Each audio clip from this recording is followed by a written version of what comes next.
ಕುಷ್ಟಗಿ ಪಟ್ಟಣದ ತಾಲೂಕು ಕ್ರೀಡಾಂಗಣದಲ್ಲಿ ತಾಲೂಕಾಡಳಿತ ವತಿಯಿಂದ 78ನೇ ಕಲ್ಯಾಣ ಕರ್ನಾಟಕ ಉತ್ಸವ ದಿನಾಚರಣೆಯ ಕಾರ್ಯಕ್ರಮದಲ್ಲಿ ತಹಶೀಲ್ದಾರ್ ಅಶೋಕ್ ಶಿಗ್ಗಾವಿ ಅವರು ಧ್ವಜಾರೋಹಣ ನೆರವೇರಿಸಿದ ನಂತರ ಕಲ್ಯಾಣ ಕರ್ನಾಟಕ ದಿನಾಚರಣೆಯ ಕುರಿತು ಮಾತನಾಡಿದರು. ಈ ಸಂದರ್ಭದಲ್ಲಿ ಕುಷ್ಟಗಿ ಕ್ಷೇತ್ರದ ಶಾಸಕರು ಹಾಗೂ ವಿಧಾನಸಭೆ ವಿರೋಧ ಪಕ್ಷದ ಮುಖ್ಯ ಸಚೇತಕರಾದ Doddanagouda H Patil, taluk panchayat EO Pampapati Hiremath, CPI Yashwant Bisanalli, Dr Devendra Pabbalutagi, ಪುರಸಭೆ ಅಧ್ಯಕ್ಷರಾದ Mahantesh Kalabhavi, BEO Jagadishappa M, grade 2 tahsildar Rajinikanth Kengari, ಪುರಸಭೆ ಮುಖ್ಯಾಧಿಕಾರಿ ವೆಂಕಣ್ಣ ಬೇಲ್ಗಿ, ಕಾಲೇಜು ಪ್ರಾಚಾರ್ಯರಾದ Dr S V Dani, CDPO Yellamma Handi, Nazeer Sab Mulimani, Tajuddin, Veerappa ಹಾಗೂ ಶಿಕ್ಷಕರು ಮತ್ತು ವಿದ್ಯಾರ್ಥಿಗಳು ಸೇರಿದಂತೆ ಇತರರು ಇದ್ದರು.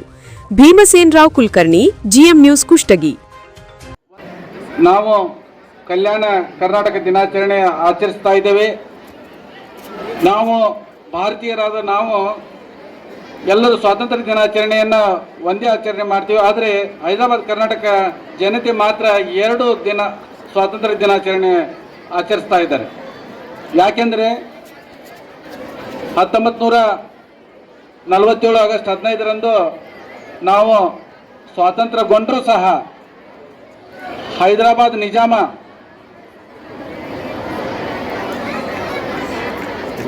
बोलो भारत माता की, बोलो भारत माता की.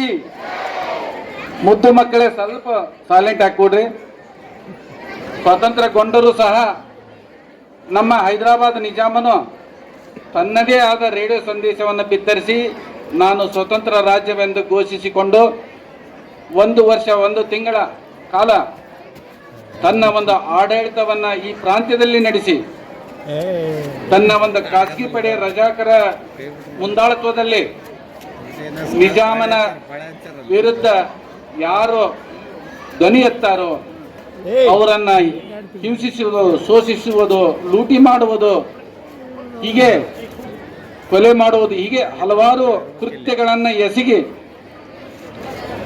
13 ತಿಂಗಳ ಕಾಲ ಈ ನಮ್ಮ ಹೈದರಾಬಾದ್ ಕರ್ನಾಟಕ ಜನತೆಗೆ ಒಂದು ಸ್ವಾತಂತ್ರ್ಯ ರಹಿತರಾಗಿದ್ದರು. ಸ್ವಾತಂತ್ರ್ಯ ಸಿಕ್ಕರು ಸಹಿತ ಸ್ವಾತಂತ್ರ್ಯ ರಹಿತರಾಗಿದ್ದರು ಮತ್ತು ಯಾವುದೇ ಸಾಮಾಜಿಕ ಶೈಕ್ಷಣಿಕವಾಗಿ ಇವರು ಅವತ್ತಿನ ಕಾಲದಾಗ ಶೋಷಿಸಲ್ಪಟ್ಟಿದ್ದರು.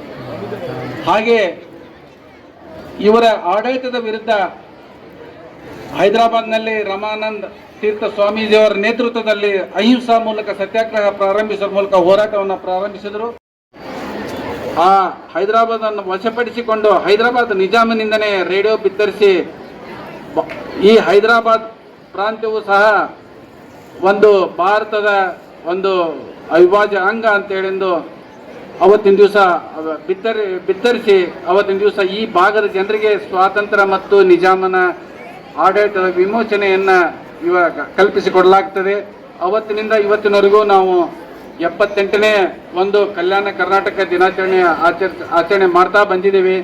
ಆದರೆ ಇಲ್ಲಿಯ ಸಾಮಾಜಿಕವಾಗಿ, ಶೈಕ್ಷಣಿಕವಾಗಿ, ಆರ್ಥಿಕವಾಗಿ ಏನು ಹಿಂದುಳಿದೇವೆ ಅದನ್ನು ಮೇಲೆತ್ತಲಿಕ್ಕೆ ಮಾನ್ಯ ಘನ ಸರ್ಕಾರಗಳು 371Jಯನ್ನು ತಿದ್ದುಪಡಿ ತಂದು ವಿಶೇಷ ಸ್ಥಾನಮಾನವನ್ನು ಕೊಟ್ಟು ಹೆಚ್ಚಿನ ಅಭಿವೃದ್ಧಿಗೆ ಮತ್ತು ಇಲ್ಲಿರ್ತಕ್ಕಂಥ ಎಲ್ಲ ಜನತೆಗೆ ಒಂದು ಉದ್ಯೋಗದಲ್ಲಿ, ಒಂದು ಶಿಕ್ಷಣದಲ್ಲಿ ಹೆಚ್ಚಿನ ಅವಕಾಶ ಸಿಗಲಿ ಅನ್ನೋ ಉದ್ದೇಶದಿಂದ ಸರ್ಕಾರ ಈ ಜಾರಿ ತಂದಿದೆ.